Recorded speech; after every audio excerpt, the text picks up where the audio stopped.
Hi, everyone. Welcome to another episode of Branding Tips Tuesday.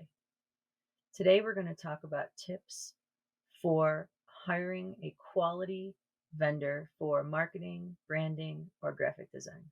You have hundreds, if not thousands, of individuals to choose from, either locally or across the nation or around the globe to hire as your partner as you plan to work on a marketing strategy, rebrand your business, help with design, so on and so forth.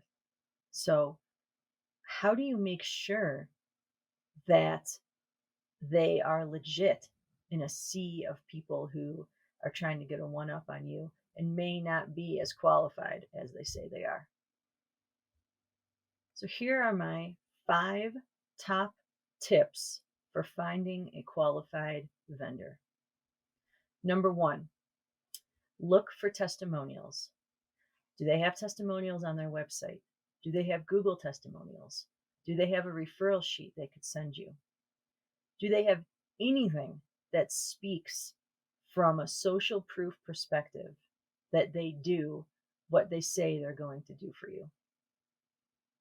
2, and this is a big one that I do not see often, and I always tell people to look for this, is case studies. Do they have any real world examples of what they've done for clients? Do they have information they can provide you that shows their methodology, that shows their results, that shows the step by step process they take for their clients and that they would take for your business? The vendors that have these, the agencies that have these, you can trust right off the bat without even reading them that they are organized and structured and manage their time enough and manage the outcome of their work enough that they can write a piece of content that speaks to that. When looking at hiring a marketing or design partner, is for them to just say, yeah, I've done this and it turned out great. If you're going to be spending your hard earned money and putting your business's brand in their hands, you want to make darn sure that they are going to do what they said they're going to do and they're going to produce actionable results for your organization. Third thing you want to look for is their type of clients. Do they work in a very specific industry that you aren't a part of? Do they only work with big firms, small firms, firms that provide a specific service or product? It's helpful to see where their niche lies within branding, marketing, and design so you can get a better feel for whether they're going to be a good fit for your organization.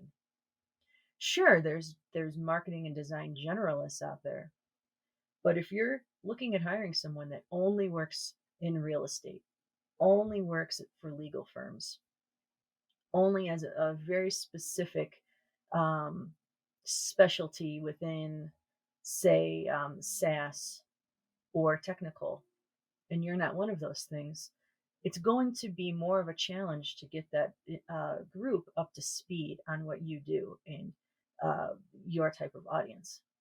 Fourth thing is to check out their website and their social media presence. You would be shocked at how outdated some logos, websites, and social media presences are from people who are selling their services to you. If their logo and their website is outdated and they have a very weak social media presence with maybe 1 or 2 posts a year, what does that say for what they're going to do for your organization? They have to practice what they preach, and you should be impressed by the impression they're giving out across their marketing mix and their channels. If you're not, that's a dead giveaway that they may be lackluster in the services that they can provide you. Practice what you preach is very true within this situation, especially within marketing. Really dig into the people you're going to be working with. Do a Google search on them. See if there's anything that really doesn't sit well with you, because your partners are a reflection of your company. and they're a reflection of your brand.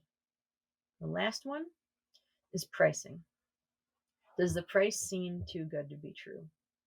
If it does, then it is. In marketing and design and branding commodity, there's really no such thing as a good deal. You're paying for the level of expertise in the time that goes in to specific services. If it is a low price, that specifically means that that person lacks experience either with pricing or with their level of expertise, or there's going to be hidden fees, there's going to be price scope or cost creep. Something is going to happen down the line for them to try to recoup those costs or for the quality of your work to be diminished. I hope these tips were helpful for you. I would love to hear your thoughts on what practices you do to hire quality individuals, and if you have any additional tips or advice to help protect your fellow entrepreneurs. That's all for today. Take it easy.